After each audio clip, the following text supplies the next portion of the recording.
Block പഞ്ചായത്തിലും വിവിധ സ്ഥാപനങ്ങളിലും മോഷണം നടത്തിയ കേസിൽ പ്രതി മലപ്പുറം വളാഞ്ചേരിയിൽ അറസ്റ്റിലായി. കോഴിക്കോട് ചക്കുംകടവ് സ്വദേശി അബ്ദുറഹ്മാനെയാണ് വളാഞ്ചേരി SHO സുനിൽദാസും സംഘവും പിടികൂടിയത്. കുറ്റിപ്പുറം ബ്ലോക്ക് പഞ്ചായത്തിലും മറ്റും നടന്ന മോഷണത്തിന്റെ ദൃശ്യങ്ങൾ നിരീക്ഷണ ക്യാമറയിൽ പതിഞ്ഞിരുന്നു.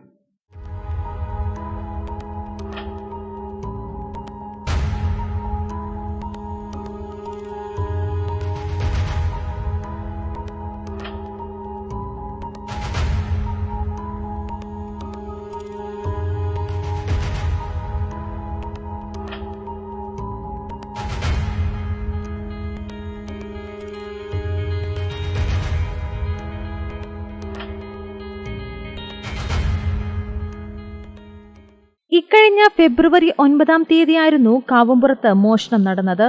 കോഴിക്കോട് റോഡിൽ ക്ഷേത്രത്തിന് എതിർവശത്തായി സ്ഥിതി ചെയ്യുന്ന സ്ഥാപനങ്ങളിലും കുറ്റിപ്പുറം ബ്ലോക്ക് പഞ്ചായത്തിലുമായിരുന്നു കവർച്ച. ഈ പ്രതിയെയാണ് വളാഞ്ചേരി പോലീസ് പിടികൂടിയത്. കോഴിക്കോട് ചക്കുംകടവ് സ്വദേശി അബ്ദുറഹ്മാനെയാണ് വളാഞ്ചേരി SHO സുനിൽദാസ് അറസ്റ്റ് ചെയ്തത്. നിരവധി മോഷണ കേസുകളിലെ പ്രതിയാണ് ഇയാളെന്ന് പോലീസ് പറഞ്ഞു. പകൽ സമയത്ത് വീടുകളിലും കടകളിലെ പരിസരങ്ങളും നോക്കിവെക്കുകയും രാത്രിയെത്തി മോഷണം നടത്തുകയുമാണ് പ്രതിയുടെ പതിവ്. അബ്ദുറഹ്മാനെതിരെ ജില്ലയിലെ വിവിധ സ്റ്റേഷനുകളിൽ നിരവധി കേസുകൾ നിലവിലുള്ളതായും പോലീസ് വ്യക്തമാക്കി. പ്രതിയെ ഞായറാഴ്ച കോടതിയിൽ ഹാജരാക്കി റിമാൻഡ് ചെയ്തു.